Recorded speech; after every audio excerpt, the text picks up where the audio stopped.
Mais ça me place à peu près au même niveau que le diable et les démons. Fait que c'est pas ça qui sauve non plus.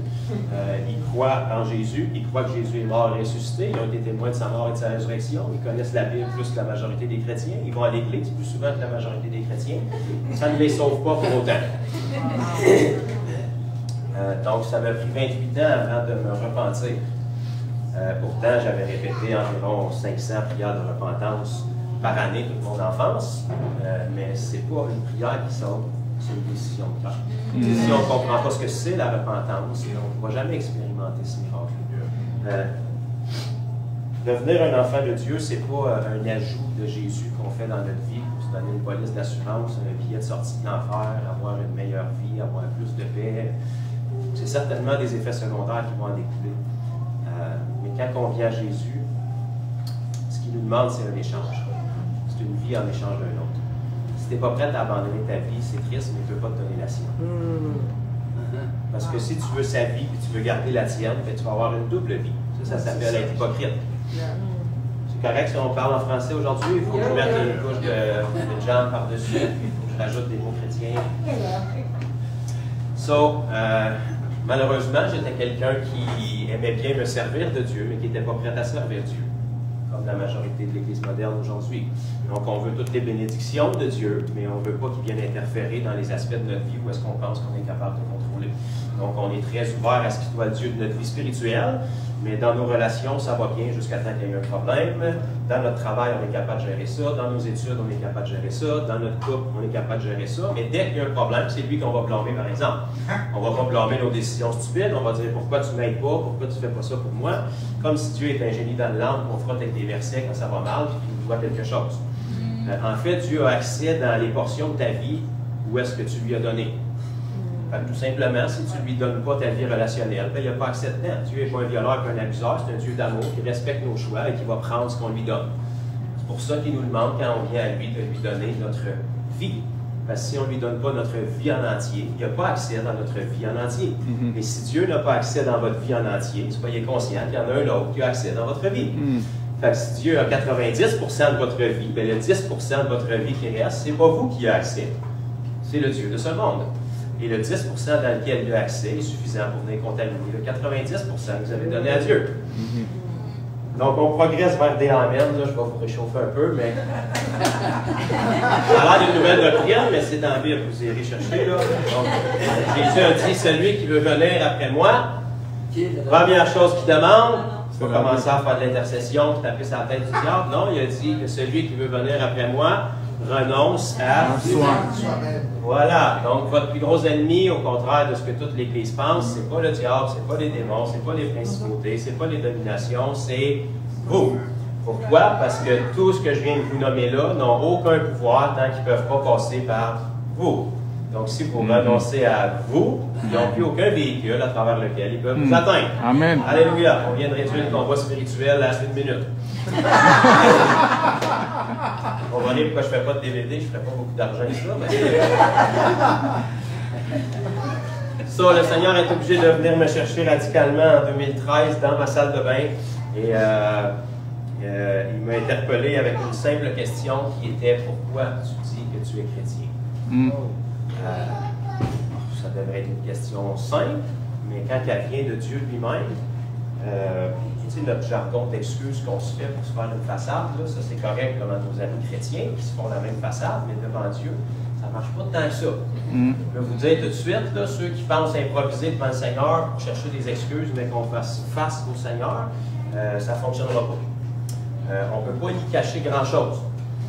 Tu sais, l'idée que Dieu, dans la Genèse, quand il est descendu, il a dit à Adam, « Où es-tu? » C'était une blague. Là. Il savait qu'il était où. Là. C'est tout. Quand tu as deux êtres humains sur une terre que tu as créée, tu sais son où. Ben, c'est la même chose pour notre vie. Dieu sait on est où, Dieu sait on en est où, Dieu sait ce qu'on fait, Dieu sait ce qu'on a traversé. Donc, lorsqu'on va comparaître devant lui, tout est nu et découvert devant sa face. Donc, ça veut dire que pour chacun de nous, je pense qu'on a besoin de se débarrasser de notre passé parce qu'on accumule un pas pire bagage. On a besoin d'une vie nouvelle. Et puis, quand le Seigneur m'a posé cette question-là, ben, je suis resté à peu près sans mots parce que tout ce que j'avais à lui offrir comme réponse à ça, c'est une assistance à l'église le dimanche. de temps en temps le mercredi quand tu es bien spirituel, puis le samedi pour un événement. Puis une confession de foi. Peut-être un collier, je crois, des fois, ou des choses comme ça. Mais ça ne l'a pas impressionné tant. Il s'attendait à une autre réponse. Donc, ça m'a lancé sur une quête au cours de l'année 2013, où est-ce que j'ai finalement rencontré Jésus. Vous croyez ça, après 10 ans dans l'Église. Et je me suis retrouvé à la fin de l'année au pied du mur, où est-ce que j'ai finalement lâché le morceau, et je lui ai dit, tu peux certainement faire plus avec ma vie. Alléluia. Tu peux certainement faire plus avec ma vie que ce que j'ai fait jusqu'à maintenant. Donc, si tu n'as pas peur d'un défi, je te donne, tu fais ce que tu veux avec. Je ne sais pas où ça va nous mener, c'est comme le mariage. On ne sait pas où ça va nous mener dans 1 semaine, 2 semaines, 5 ans. On a des beaux projets, des fois ça change de bord assez vite. Ce qu'on sait, par exemple, autant dans le mariage avec notre mari, notre femme, que dans notre union avec le Seigneur, on sait une chose. Peu importe où est-ce qu'on va être dans 1 an, 5 ans, 10 ans, 20 ans, on s'engage à le faire avec toi, Jésus. Amen. Peu importe ce qu'on va traverser, le problème, c'est pas qu'est-ce qu'on a à traverser. C'est avec qui est-ce qu'on va le traverser. Amen. Amen. Parce que quand tu es dans la tempête avec Jésus, la tempête n'a pas vraiment d'importance. Les circonstances n'ont pas vraiment d'importance. Jésus n'a jamais accordé une très grande importance aux circonstances de sa vie durant les évangiles. Si vous regardez, en fait, sa vie, c'était pas vraiment super extraordinaire, les circonstances qui l'entouraient. C'était pas mal tout le temps négatif. Si Jésus avait vécu de nos jours et avait été un membre de nos églises, probablement qu'il aurait été en consultation de psychologie chrétienne toute sa vie. Et parce qu'il avait tout pour être en refoulement émotionnel, sa famille était contre lui, son cousin s'est fait décapiter, puis il n'a même pas pris une pause ministérielle. C'est sûr qu'il était en déniment, en refoulement. Pourtant, on ne voit pas ça dans la vie de Jésus. Jésus continuait sa mission, il était inébranlable, il était affermi, même dans la tempête, lui, il dormait. La tempête ne semblait pas être un problème. Le problème, c'est quand la tempête rentre dans le bateau. Tant qu'il y a de la tempête autour du bateau, c'est pas grave, le bateau c'est fait pour voguer, c'est la tempête. C'est quand la tempête rentre dans le bateau, rentre dans la barque, c'est là que tu commences à couler. Donc Jésus n'était pas affecté par ça parce qu'il a dit, Satan, le prince du monde, arrive, mais il n'y a rien en moi. Qu'est-ce que ça va faire? De l'écho, on dirait. Ça va faire que il va continuer sa route, puis il n'y a pas d'attachement sur moi. Parce que je ne vis pas avec une crainte du diable. J'ai une crainte de Dieu, puis c'est le diable qui a de la crainte de nous. C'est comme ça qu'on devrait vivre. Donc ça, pour l'Église moderne, c'est de l'arrogance. Mais sur le moyen et long terme, on va voir si c'est de l'arrogance ou de la confiance en Dieu. Jusqu'à présent, en 10 ans, je peux vous dire honnêtement, je ne suis pas découragé, je ne suis pas démoralisé, je ne suis pas en psychologie chrétienne, je ne suis pas en refoulement émotionnel, je suis rempli d'espoir, je ne suis pas écrasé par les mauvaises nouvelles de la société. Je n'ai pas le temps de penser aux mauvaises nouvelles de la société parce que le Seigneur fait trop de bonnes nouvelles. Souvent, il n'y a tellement pas de bonnes nouvelles dans notre vie, puis Dieu n'est tellement pas à l'œuvre dans notre vie que tout ce qu'on a à contempler, c'est les œuvres du diable. Puis le système du monde est fait pour vous entourer les œuvres du diable. On veut les exposer et vous les mettre en pleine face. Puis là, il y a la lampe de votre corps. Ce que vous contemplez, c'est ce qui va être magnifié dans votre vie. Fait que si vous n'avez pas les œuvres de Dieu dans votre vie, tout ce que vous allez voir, c'est les œuvres du diable. Et vous allez être écrasé, abattu. Vous allez dire, Maranatha, viens Seigneur Jésus. Viens me sortir d'ici, puis ça presse. Sors-moi d'ici pendant qu'à peu près 7 millions de Québécois vont périr en enfer. Ça, c'est plutôt égocentrique. La prière, ça devrait être plutôt, Seigneur, aie pitié de nous, puis reviens pas tout de suite parce que le Québec est vraiment mal en point. Aide-moi à en sauver le plus possible. Aide-moi à aller en chercher le plus possible. Parce que si tu reviens, Seigneur, on est vraiment en problème. Si tu reviens, Seigneur, même ton Église ici au Québec est en problème. Ne reviens pas, accorde-nous du temps. Parce que sa volonté, c'est pas qu'aucun périsse, c'est que tous viennent à la repentance. On est dans une génération tellement difficile qu'on est rendu qu'on n'a même plus besoin d'évangéliser les inconvertis, il faut évangéliser les chrétiens. Je vais prendre une gorgée. Prends une gorgée, mon frère. Prends une gorgée. C'est vrai. C'est pas normal d'être obligé d'évangéliser les chrétiens. Et quand tu es venu au Seigneur, tu es supposé d'être au Seigneur. Je ne veux pas manquer d'amour, je ne veux pas être sans pitié, mais si tu te noies, je te tends la main, je te ramène dans le bateau. Tu peux être sûr et certain que mon attention va être sur ceux qui sont en train de se nailler plutôt que toi dans le bateau qui te relance à l'eau. Je peux te rentrer une autre fois, mais si tu te relances tout le temps à l'eau, mon attention et mon cœur va être vers ceux qui n'ont jamais eu la chance d'être sauvés. S'il te plaît, si tu rentres dans le bateau, reste accroché et aide-moi à en sauver. Amen. Si on commence à mettre nos yeux sur les besoins réellement, on va enlever nos yeux sur notre nombril et on n'en aura plus de problème. La majorité des chrétiens sont tellement centrés sur leur propre petite vie, ils sont tellement jamais en contact avec les besoins, qu'ils sont constamment dans des problèmes parce qu'ils sont oisifs et ils font absolument rien. Donc tout ce qu'ils ont à contempler, c'est leurs petits problèmes. La Bible dit, c'est dans Matthieu 6,33, j'ai vérifié, c'est encore là, cherchez premièrement le royaume de Dieu et la justice, et tout le reste va vous être donné par-dessus ces choses. Donc, ne cherche pas les autres choses en utilisant Dieu pour les avoir. Laisse faire les autres choses, cherche Dieu, puis Dieu va prendre soin du reste. Nous autres, on cherche tout le reste, puis on cherche des versets bibliques obscurs pour tenter Dieu, pour qu'il puisse nous donner tout le reste. Oublie le reste. Occupe-toi des affaires de Dieu, puis il va s'occuper des tiennes. Si tu commences à t'occuper des problèmes des autres, tu vas te rendre compte que tu n'en as pas de problème. Ta vie va très bien. Il y en a des bien pires que toi.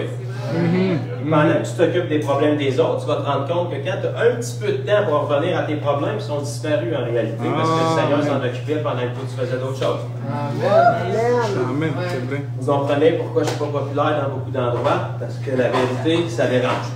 Mais de toute évidence, après 40 ans dans l'Église, si on était si beau, si bon, si parfait qu'on le pense, bien, le Québec serait dans un état différent qu'il l'est aujourd'hui. S'il y a plus ou moins 1% de gens qui sont sauvés au Québec, je pense que la personne qui est responsable, c'est celle que vous voyez dans le miroir le matin. Parce que Jésus, il ne reviendra pas se sacrifier sa croix. Là. Quand il a dit « tout est accompli », c'était pas un poème. C'était « tout est accompli » dans le sens « je ne peux rien faire d'autre ». S'il est retourné s'asseoir à la droite du Père, ce n'est pas parce qu'il est paresseux, c'est parce qu'il n'y a plus rien à faire. Sa partie est faite. La Bible nous dit qu'il attend que Dieu fasse de ses ennemis son marchepied, sous ses pieds. Ben, avec qui vous pensez que Dieu va faire ça? Avec son corps. C'est vous, c'est moi. Fait que si notre nation est dans l'état qu'elle l'est, c'est parce que ses pieds, ses mains, ses bouches ne font pas ce qu'ils devraient faire. Pas vous autres, mais il y en a que c'est comme ça.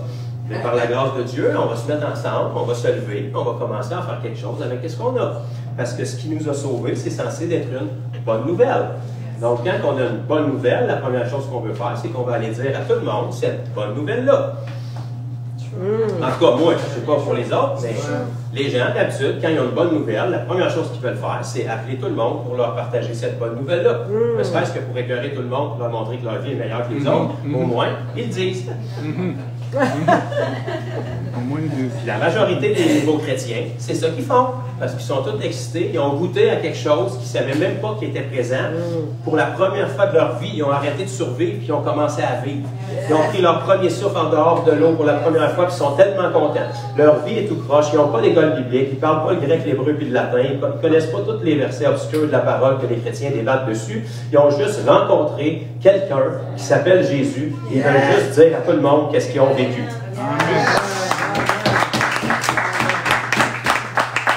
C'est bien. C'est très bien. C'est la Bible. Ça devrait être comme ça. Le problème, c'est qu'à un moment donné, on les prend et on les enseigne assez pour qu'ils arrêtent de faire ça. Et on leur donne des versets bibliques et des doctrines pour justifier le fait qu'ils ne peuvent plus faire ça.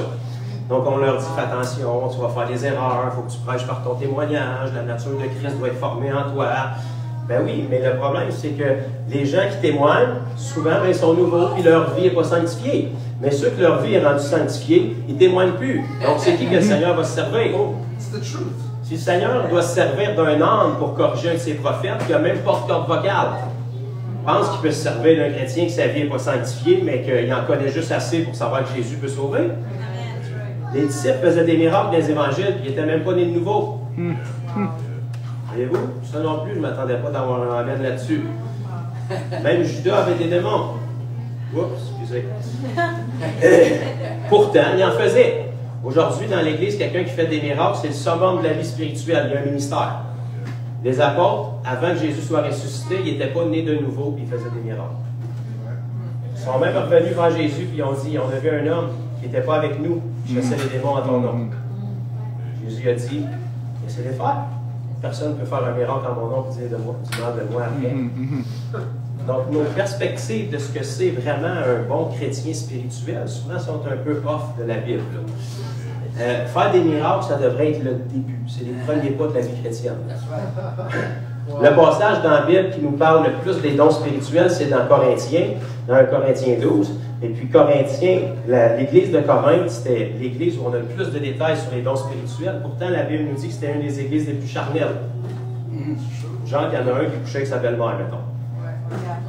Pourtant, il marchait dans les dons. Il n'y avait pas de problème avec les dons. Nous autres, aujourd'hui, si tu gradues de 10 ans d'école biblique, là, tu marches dans les dons, là c'est le summum de la vie spirituelle. Dans la Bible, c'était les débuts, les premiers pas. Le renoncement aux œuvres mortes, un désir de sainteté, témoigner Jésus, marcher en puissance, c'est les premiers pas. Comme apprendre à boire du lait, apprendre à marcher. Nous autres, c'est comme l'accomplissement. C'est le modèle parfait. Quand on lit la Bible, on s'identifie à tout le monde sauf Jésus. On lit Jésus comme étant historique, puis on trouve les autres personnages bibliques qui avaient des faiblesses, puis on s'identifie à eux autres. Ah, moi, je suis comme Pierre. Quel Pierre? Pierre qui a renié le Seigneur 3 fois avant d'être sauvé, ou le Pierre rempli du Saint-Esprit qui amène 3000 personnes au Seigneur? Parce que toi, tu n'es pas comme le Pierre qui a renié le Seigneur, tu es supposé d'être sauvé. Fait qu'identifie-toi au bon Pierre, là. Alors, moi, je suis comme Paul qui avait une écharpe dans sa chair remplie de faiblesse. Ouais, ben Paul, il amenait pas mal de monde au Seigneur. Toi, ça va comment de ce côté-là? Paul, il avait une écharpe dans sa chair à cause que l'excellence de ses révélations. Partage-moi donc tes révélations, toi. As-tu lu la Bible cette semaine? Quand on lit la Bible, on s'identifie premièrement à une personne. Jésus. Paul disait, soyez mes imitateurs comme je suis moi-même de Christ. Donc, quand on repère Christ ou la nature de Christ dans un frère ou une sœur, certainement, on peut s'en inspirer. Mais lorsqu'on repère des faiblesses, on ne s'identifie pas à ça pour justifier notre état et vivre dans le péché librement. Il faut avoir du discernement, dire, est-ce que Jésus ferait ça? Si la réponse est non, ben on fait ce que Jésus ferait. Et au lieu d'appeler 3-4 amis pour justifier notre version sur la personne qui vit dans le péché selon nous, ben on se met sur nos genoux et on prie pour ce frère-là et cette sœur-là.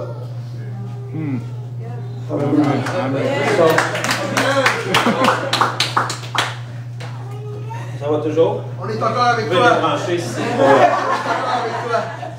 avec donc, je reviens à mon témoignage rapidement. 2013, Jésus est venu me rencontrer dans ma cuisine. Après ma salle de bain, ça a été ma cuisine. On dirait que, je sais pas, l'atmosphère spirituelle devait être favorable dans les deux endroits.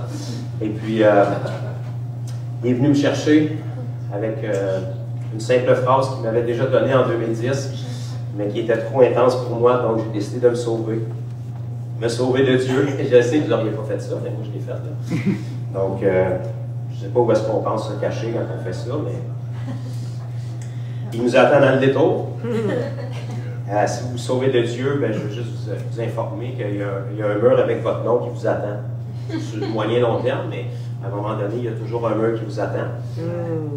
Sachez que pour 1 km de route, il y a 2 km de fossé. C'est pas mal sûr que vous allez finir dans le fossé sans Jésus. Et puis, généralement, ben, quand on pogne ce mur-là, ben, qu'est-ce qu'on fait? Ben, on vient vers lui un peu plus sincèrement. C'est ce que j'ai fait. Donc, en septembre 2013, lorsqu'il est venu me visiter dans ma cuisine, il m'a simplement dit « Abandonne tout, puis serre-moi. » Et puis, bon, je vous épargne les détails, là. On a eu une discussion ensemble, et puis c'est lui qui a gagné. Mais pour me retrouver par terre dans mon salon, à lui dire « Seigneur, tu me connais. Te servir, tu sais que je ne peux pas faire ça. » Parce que pour moi, ça peut être différent pour vous, mais pour moi, à cause de l'héritage familial que j'avais, puis les dons que tu m'avais donnés, je savais que le servir, ça voulait dire prêcher sa parole. Je n'avais pas une définition claire de apôtre, prophète, docteur, je n'avais rien à foutre, mais je savais qu'il fallait que je prêche. Et pour moi, ben, j'avais pas cette capacité-là. J'avais jamais porté d'habit de ma vie, j'avais jamais porté de cravate de ma vie. J'étais pas assez vieux. Toutes les moules de prédicateurs que j'avais vus dans ma vie, je ne les avais pas. Donc j'ai dit, Seigneur, tu sais que je ne peux pas te servir et prêcher. Ma bouche avec des pincettes brûlantes, tout d'un coup, va devenir loin. Mais pour l'instant, tu sais que je ne peux pas faire ça. Par contre, ce que je peux faire que je n'ai pas fait en 2010, c'est de m'abandonner. Je ne sais pas à quoi ça va ressembler, mais à partir d'aujourd'hui, j'abandonne toute ma vie. Je vais te chercher du mieux que je le sais. Et à partir de ce moment-là, la Bible que je lisais toute ma vie, j'ai commencé à vouloir la lire et à la comprendre. Pouvez-vous croire ça? Le Jésus que j'avais prié toute ma vie parce qu'on m'avait enseigné à le faire, j'ai commencé à aimer le prier et à m'exaucer. Le Jésus que j'avais jamais rien vécu avec lui de toute ma vie, même si j'entendais chanter de lui, parler de lui, il a commencé à me toucher et à se révéler à moi. Parce que j'avais pris une décision de tout abandonner.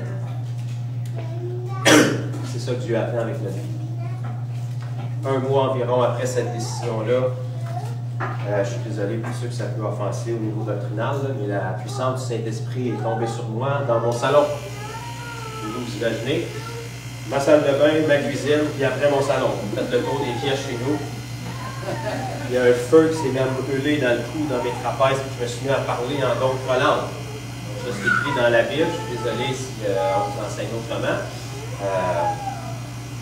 Et puis j'ai commencé à être rempli, puis à parler en langue, puis à parler en langue. Je ne sais pas combien de temps ça a duré, mais pendant que je parlais en langue, moi j'avais ma propre conversation avec Dieu. Donc pendant que ma bouche parlait en langue, moi j'étais en train de dire à Dieu, je ne sais pas dans combien de temps tu penses arrêter, mais là il faudrait que je respire, parce que je manque d'air. Donc ça c'était ma conversation spirituelle que j'avais avec Dieu, pendant que ma bouche parlait en langue. Et puis, bon, il me fait grâce, je ne sais pas combien de temps ça a duré, mais après un certain moment, j'ai réussi à prendre un souffle entre deux phrases. Et puis là, je suis revenu à moi-même tranquillement. Et puis à partir de ce moment-là, un mois après environ, j'avais un micro dans les mains et j'étais en train de prêcher la parole. Donc, je sais que vous avez tous les versets dans la tête. Là. Il ne faut pas qu'un nouveau croyant soit dans le ministère parce qu'il va être enflé d'orgueil, il a besoin d'être formé, il a besoin d'être mis à l'épreuve. J'aimerais juste vous rappeler que l'apôtre Paul, le jour où il a été sauvé, il était en train de prêcher Jésus-Christ dans la synagogue. Ça aussi, c'est dans la Bible. Pourquoi? Parce qu'il n'y avait pas besoin d'aller à l'école biblique, il connaissait par cœur la Bible. Il connaissait la lettre, et qu'est-ce qu'il faisait avec? C'est qu'il tuait des chrétiens. Parce que la Bible nous dit la lettre tue, mais l'esprit vivifie. Dès le moment où l'esprit de Dieu est descendu sur la lettre que Paul possédait déjà, il s'est tenu avec audace, il a commencé à prêcher. La parole de Dieu, je l'avais entendue toute ma vie, dans toutes les formes. J'ai passé ma vie dans l'Église. Mon père avait environ, des fois en Abitibi, mon père avait 3 églises. Donc, j'étais 6 soirs par semaine à l'Église.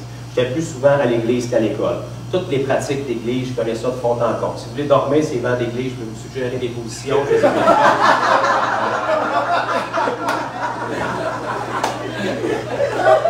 Comment être capable de se faufiler pour manger les 10 hosties puis les restants de porte de communion. Je sais comment faire ça. Comment vous esquiver en douce quand vient le temps de l'offrande pour ne pas donner. Je sais que je connais tout ça. Je sais tout comment faire ça. Donc ça ne m'impressionne pas vraiment. Mais la parole rentrait quand même en moi. Même si je ne l'ai jamais compris, elle était là. Donc quand l'Esprit est descendu, mais tout de suite, j'ai commencé à prêcher la parole. Et certainement, j'ai, par la grâce de Dieu, progressé depuis, mais j'ai fait ça pendant environ 6 mois. Puis en juillet 2014, je n'étais pas satisfait. Je ne sais pas, on dirait que la majorité des croyants aujourd'hui sont satisfaits avec leur salut de 20 ans et la langue qu'ils ont versée. Moi, je n'étais pas satisfait. Je n'étais pas satisfait pour un point en particulier. J'ai dit, Seigneur, tu dis que la moisson est prête, pourtant les églises sont vides.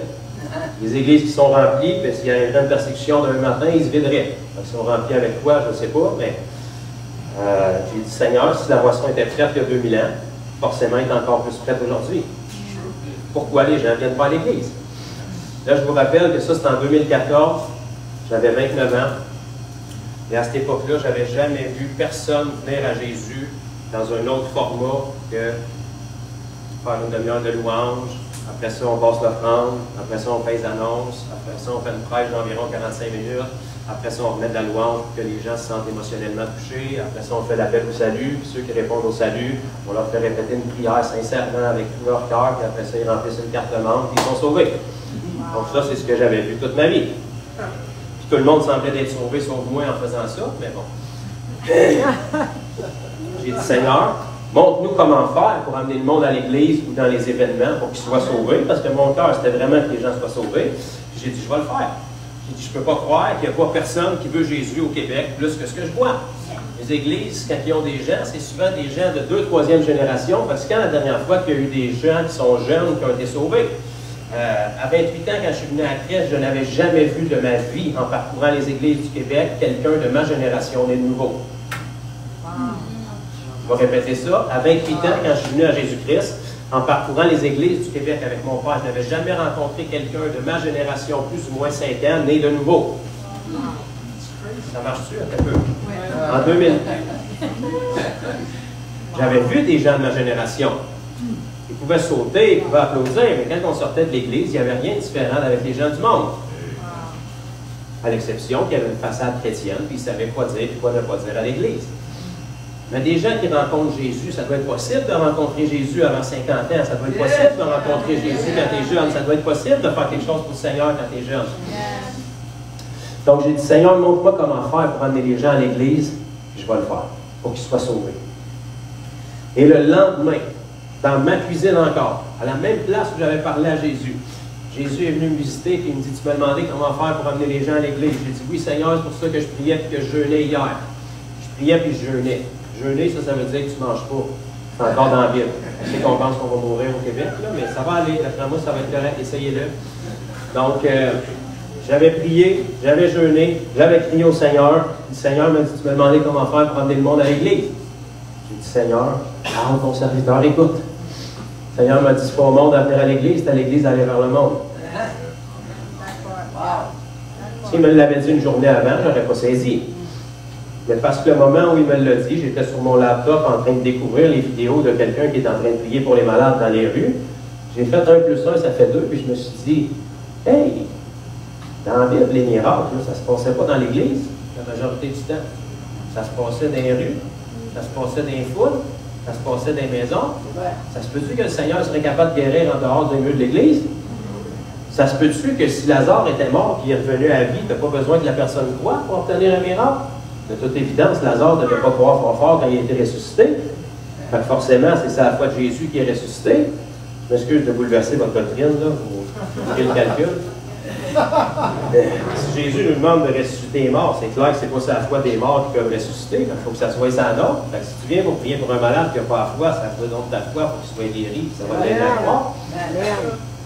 Fait que j'ai dit, OK, on va mettre ça à l'épreuve.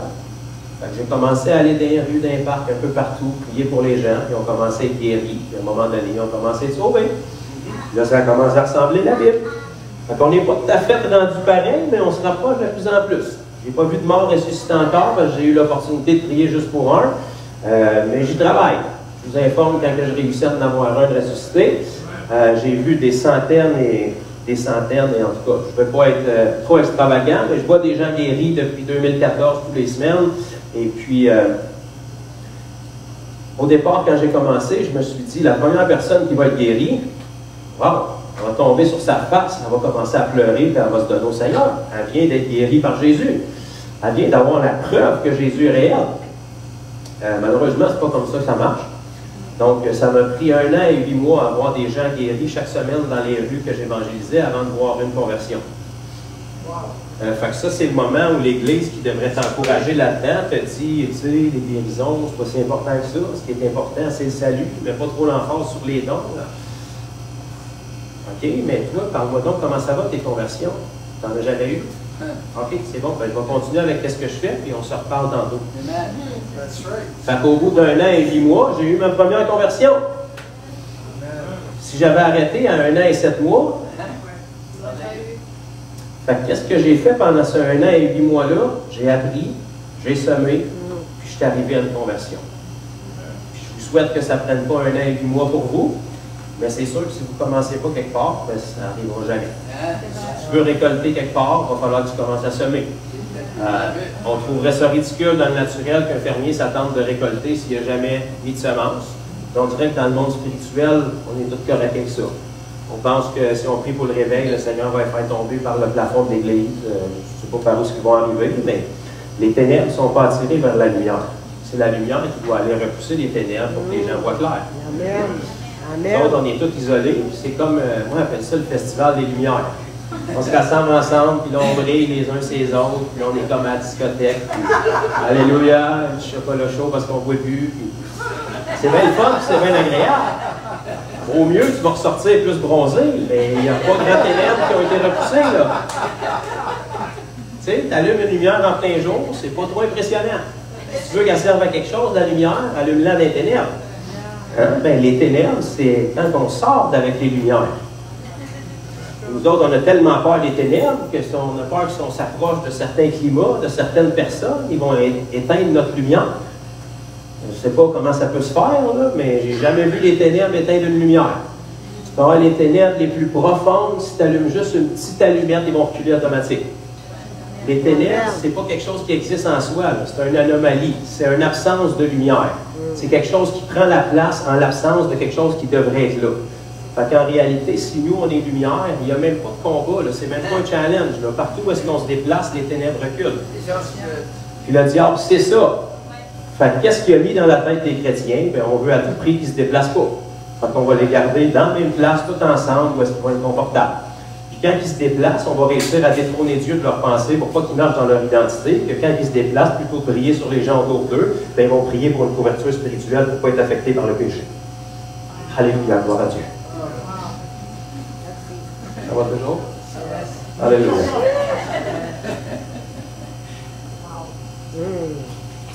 Et puis, on est presque 8 ans plus tard sur ce parcours-là, depuis que j'ai vu ma première conversion. J'aimerais vous partager un petit peu qu'est-ce qui s'est passé. J'étais au centre commercial, comme je faisais tous les semaines. J'étais avec une sœur, parce qu'il y en a juste une qui a eu le courage de me suivre. On a prié pour un monsieur qui était athée. Il a été guéri au genou de problèmes qu'il avait depuis longtemps. Il est reparti en riant puis en se moquant, puis en ne comprenant pas trop qu'est-ce qui s'était passé. C'est là où la majorité de l'Église t'a dit, tu perds ton temps, donne pas tes perles au pourceau, mon frère.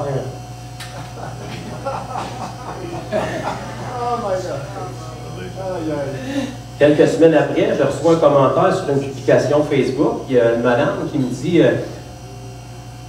oui, moi je crois dans les guérisons. Mon mari a été guéri à ses genoux il y a quelques semaines. Ah! Là, j'ai reconnu le nom de famille, j'ai fait un lien, j'ai écrit, j'ai dit oui, Jésus aime bien se présenter aux gens par la guérison. Mais ce qu'il veut encore plus que ça, c'est venir nous donner une nouvelle vie avec le message de l'Évangile. J'ai dit, si jamais vous seriez intéressé d'entendre l'Évangile, laissez-moi le savoir. Elle me réécrit, oui, je serais très intéressé d'entendre l'Évangile. Bon, ça commence à ressembler à la Bible, ça. Quelque chose comme homme frère, que ferons-nous? Fait que je réécris à madame. J'ai dit, quand est-ce qu'on peut se voir? Elle a dit, venez chez nous telle date. Ben, finalement, la madame, c'est ma voisine d'en arrière. Je sais que c'est un hasard, là, mais c'est arrivé de même. Fait que j'arrive chez eux avec mon père, puis il y a à peu près 20 personnes dans son solarium. Elle a rassemblé toute sa famille. Fait que j'arrive là.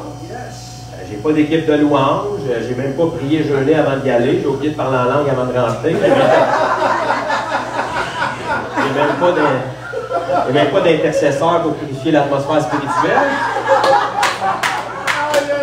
J'ai oublié mon eau bénite. J'avais même pas été reconnu comme évangéliste par l'Église. Les anciens n'avaient pas prié pour moi. Tout était contre moi. Tu sais, je peux dire, mon signe astrologique n'était pas dans son plein potentiel au niveau de l'alignement des étoiles. Fait que là, moi, j'arrive là. Tu sais. J'ai juste Jésus. Tu sais, il faut que je fasse avec ça. Tout ce que j'ai à t'offrir, c'est Jésus. Fait que là, le monsieur athée, il vient me voir, puis il m'amène dans le solarium, puis il dit à ses chums, sa famille, ben c'est ça, je l'ai rencontré au centre d'achat l'autre semaine, on priait pour mes genoux, j'ai plus mal. Moi, je crois pas à ça, mais il va vous expliquer qu'est-ce qu'il fait.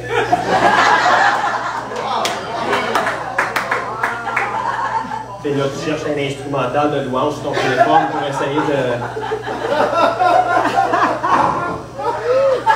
Je vais être pogné pour leur donner l'Évangile comme dans la Bible. J'ai même pas de livre Gédéon dans mes poches.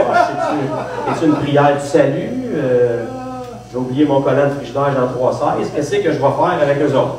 Fait que j'ai décidé de leur parler de Jésus. Je sais que vous auriez fait mieux, mais moi, c'est juste ça que je savais faire. Fait que je vous ai parlé de Jésus. Puis on a passé à peu près 3-4 heures chez eux à prier pour tout le monde. Puis la madame, la femme de ce mari-là, ben, je l'ai baptisée quelques semaines après chez sa fille. Fait que ça a été ma première conversion. Fait qu'on a continué, on a continué, on a continué, on a continué. Plus qu'on avançait, plus qu'on envoyait. Puis plus qu'on envoyait, bien, plus que le monde critiquait. Nos frères et sœurs. Fait que je vous lance dans une belle vie. Là. Je vous mets ça assez alerte que vous sachiez dans quoi vous allez vous embarquer si vous défoncez davantage. Les pains et persécutions de Jésus, ils ne venaient pas des incroyants. Ils venaient de son peuple. Fait que c'est ça.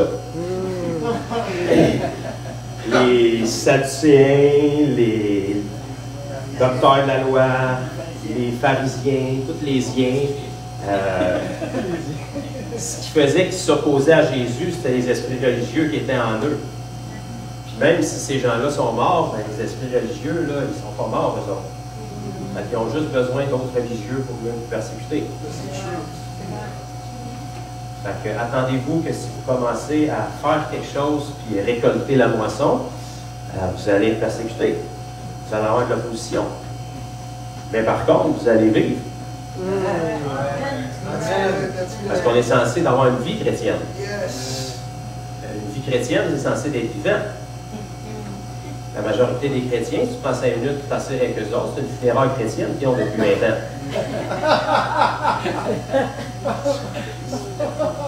J'allais dans une réunion en 1986, je te dis, la puissance de Dieu était forte. Le gars, il a fait un appel, j'ai avancé en avant, j'ai pleuré, j'ai été sauvé, je suis devenu membre de cette église-là. Alléluia, gloire à Dieu, Kumbaya,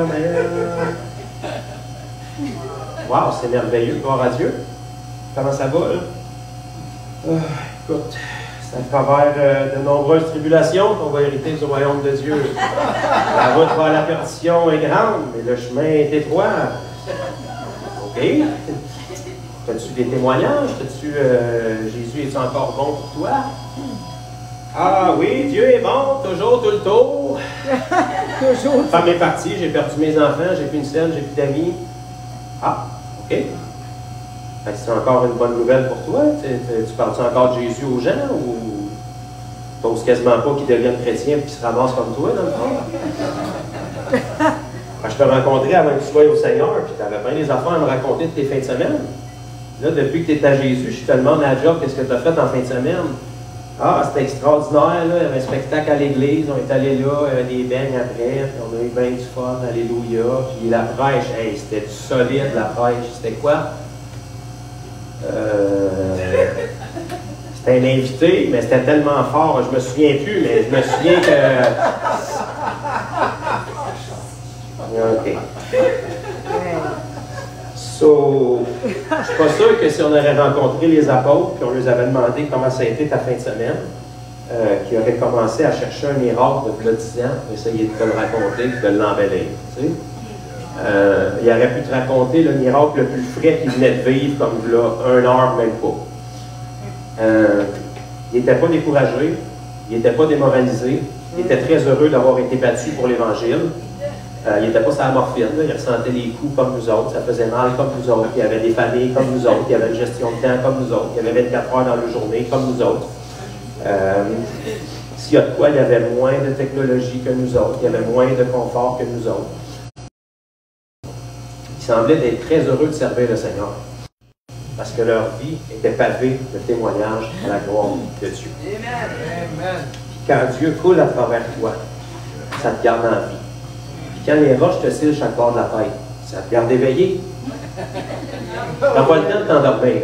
Tu sais, je peux t'endormir avec des versets de Bible, puis tu vas être confortable dans l'Église pendant 20 ans. On s'en va évangéliser à Montréal-Nord.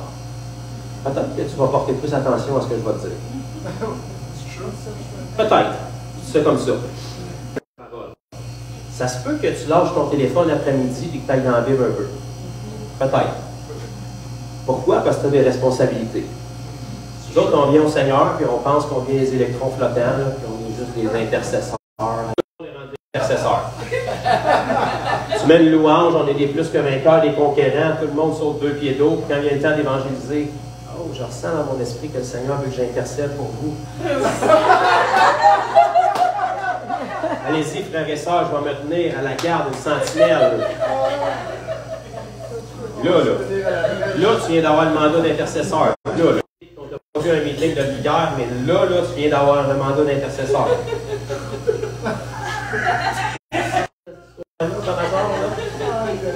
Tu peux rechercher dans la Bible le ministère d'intercesseur.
pas besoin d'être équipé. Ouvrons, chers frères et sœurs, dans Hébreu. On va finalement aller dans la Bible. Avant qu'il ne me reste plus de temps, parce que là, on est presque rendu au bout. Hébreu, chapitre 5. On a un auteur mystique, là, inconnu. On va laisser les théologiens débattre sur qui est l'auteur du livre aux Hébreux. Moi, je pense que c'est le Saint-Esprit, mais bon. Verset 11. Nous avons beaucoup à dire là-dessus et des choses difficiles à expliquer parce que vous êtes devenus lents à comprendre. Vous, en effet, qui depuis longtemps devriez être des maîtres, vous avez encore besoin qu'on vous enseigne les premiers rudiments des oracles de Dieu. Vous en êtes venus à avoir besoin de lait et non d'une nourriture solide. Or, quiconque en est au lait n'a pas l'expérience de la parole de justice, car il est un enfant. Verset 14. Mais la nourriture solide est pour les hommes faits, pour ceux dont le jugement est exercé par l'usage à discerner ce qui est bien et ce qui est mal. OK. Donc là, je vous rappelle que Paul, peu importe l'auteur du livre aux Hébreux, ici parlait à l'Église hébraïque. C'était des gens qui étaient nés de nouveau, comme vous puis moi, d'après ce qu'on peut comprendre depuis un certain temps. Il leur expliquait, vous devriez être rendu genre en adgerbe, puis là on est encore avec les additions. Là. Il y a quelque chose qui cloche. Donc un bébé qui est en couche puis qui boit du lait, c'est cute. On est d'accord? Un bébé de 30 ans qui est en couche puis qui boit du lait au sein de sa mère, c'est bizarre. C'est inquiétant. Ça révèle un problème. Ça nous met mal à l'aise. On se pose des questions. Il y a eu un retard de développement qui est là. Ou le problème vient de la maman, ou le problème vient de l'enfant, mais c'est pas normal. Ça nous bouleverserait. On trouverait ça malsain. C'est la même chose avec le Seigneur. Un bébé dans le Seigneur qui vient à Christ, qui est encore pris avec des problèmes d'addiction, de pornographie, c'est correct, le Seigneur va commencer par le sauver, puis après ça, il va faire un travail. Un enfant de Dieu qui est sauvé depuis 5 ans, 10 ans, qui est encore pris avec des problèmes de pornographie, d'addiction, d'impudicité, parce que le Seigneur travaille sur lui depuis 10 ans, il faut se poser des questions. Si le Seigneur travaille sur toi, le Seigneur, il travaille bien, là. Fait que de toute évidence, c'est pas parce qu'il a besoin de 10 ans pour te libérer. C'est parce qu'il y a quelqu'un qui ne coopère pas avec lui, là. OK. Donc ici, la Bible nous dit que si on veut que le lait de la parole devienne une nourriture solide, pour qu'on prenne la maturité, un enfant, c'est bon qu'il ait du lait. S'il reste au lait toute sa vie, probablement qu'il va avoir des petites lacunes dans son développement, qu'il va être faible, il va lui manquer des nutriments. Donc le lait est censé de t'amener à de la viande. La parole nous enseigne que le lait, c'est symbolique de la parole. Donc dès qu'on est à Christ, il faut commencer à se nourrir de la parole. Mais la parole, tu peux la savoir par cœur et elle va toujours rester du lait tant que tu ne fais pas quelque chose qui va faire que cette parole-là devient de la viande. La Bible nous dit ici, « Or, quiconque est au lait n'a pas l'expérience de la parole de justice. Il est un enfant. » La nourriture solide est pour les hommes faits. Quand la Bible dit homme, ça veut dire femme aussi. Pour ceux dont le jugement est exercé par l'usage. Donc, premièrement, tu te nourris du lait de la parole, mais si tu veux que ce lait-là devienne de la nourriture solide qui te donne une maturité, il faut que tu ailles mettre de l'usage sur cette parole-là. Il faut que tu ailles exercer cette parole-là. Donc, autrement dit, tu peux passer ta vie chrétienne à lire sur les guérisons et les miracles qu'il y a dans la Bible. Tant que tu n'iras pas faire des guérisons et des miracles, tu es encore au lait. Ça ne te donne rien de le savoir tant que tu n'en as pas fait. Tu sais comment le faire dans l'hébreu, dans le grec et dans le latin, mais tu n'as jamais guéri un malade. Fait que ça ne te donne absolument rien de savoir que Jésus guérit un malade.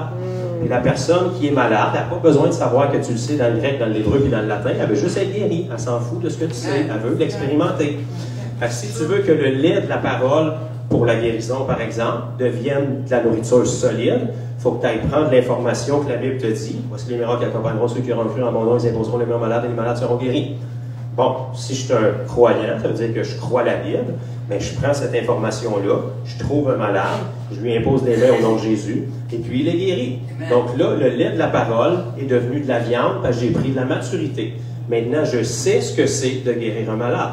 Et puis là, plus je le fais, plus je construis, puis plus je développe mes muscles dans cet aspect-là de ma foi.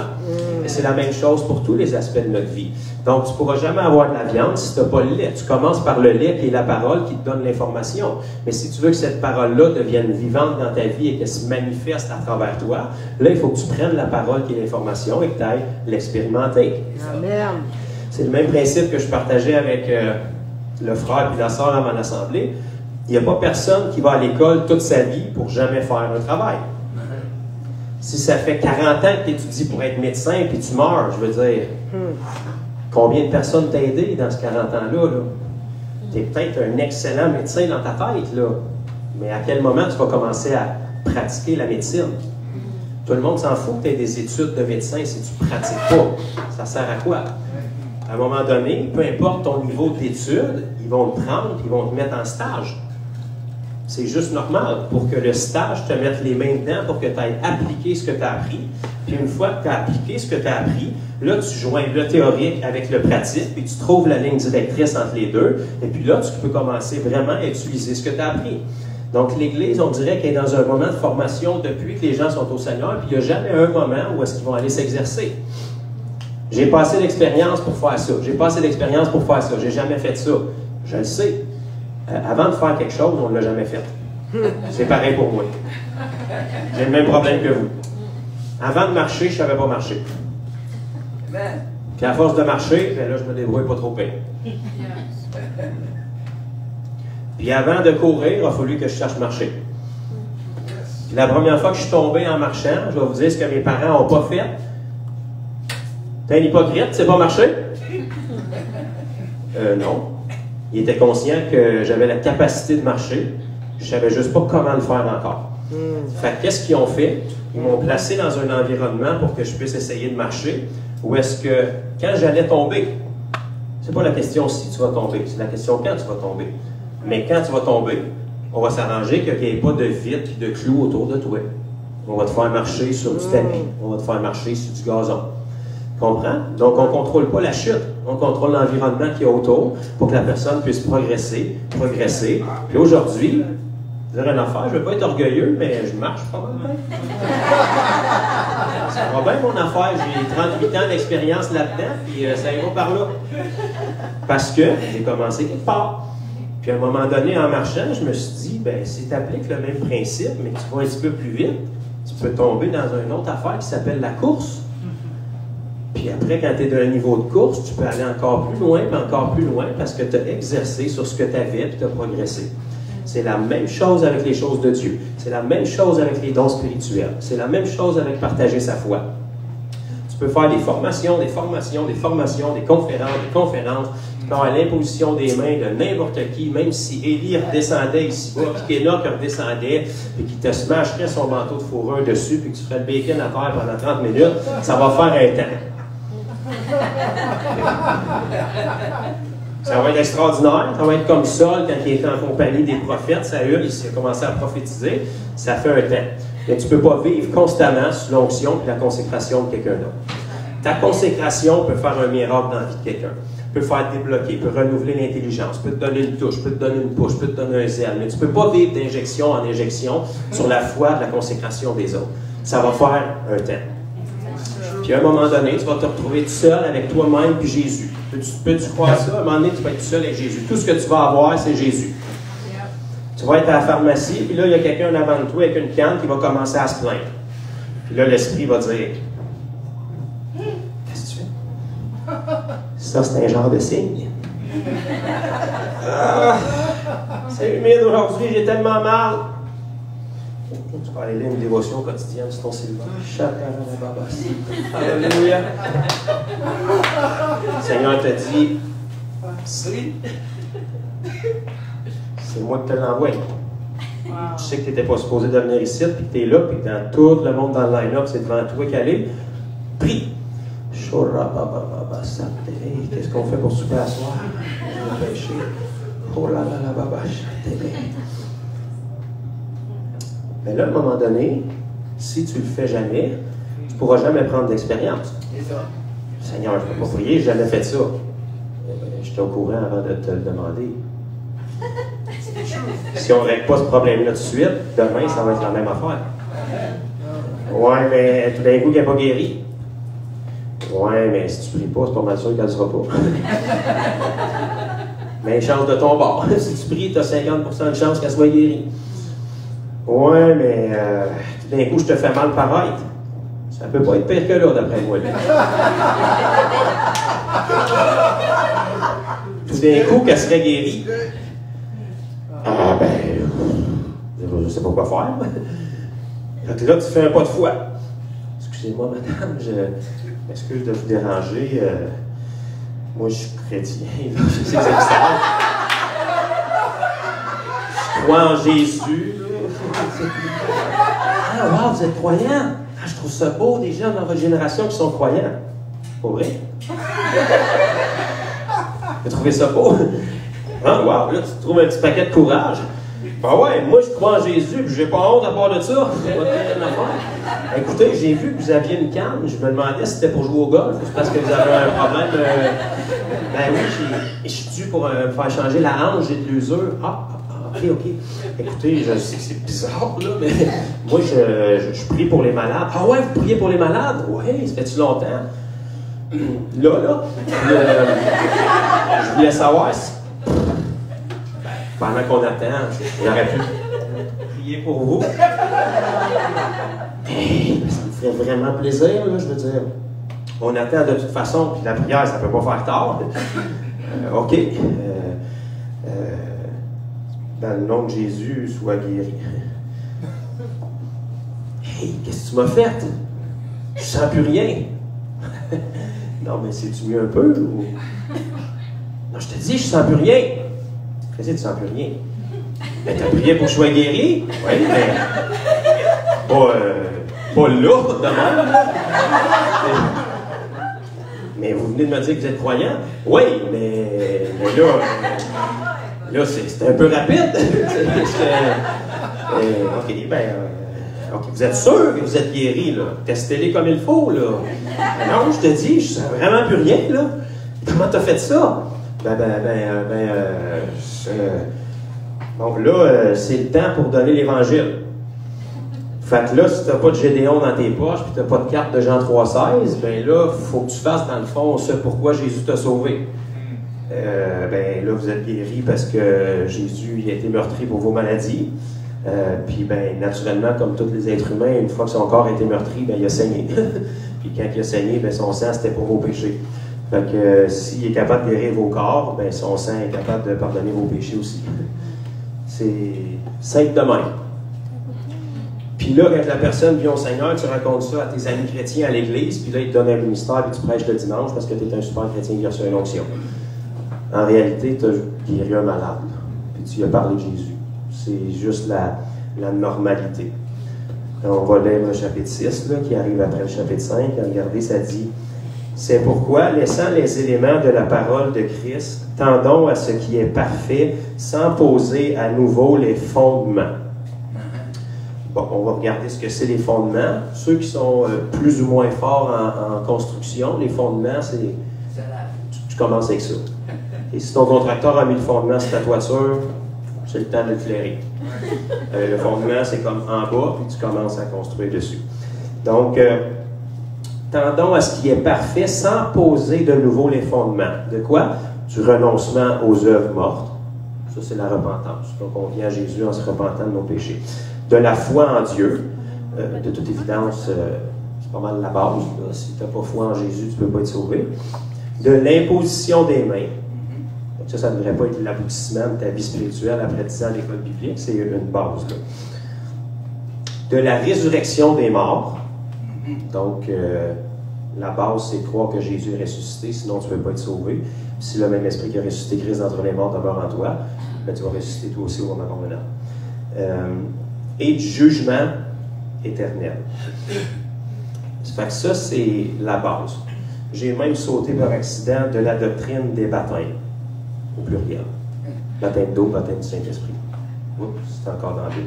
Donc ça, c'est des bases. C'est censé être des bases. Nous autres, on fait des études approfondies là-dessus bien souvent, mais ça, c'est la base d'un nouveau converti, ça devrait être ça.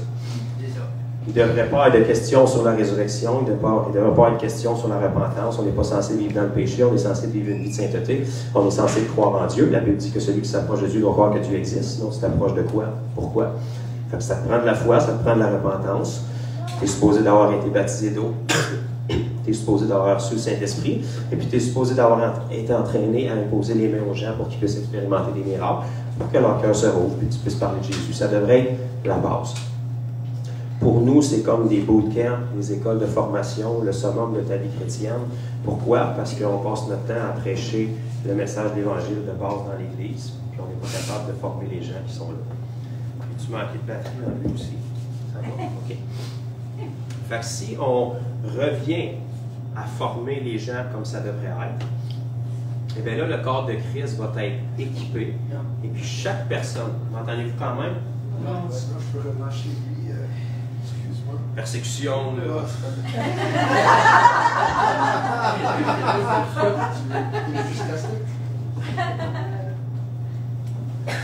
Un, deux.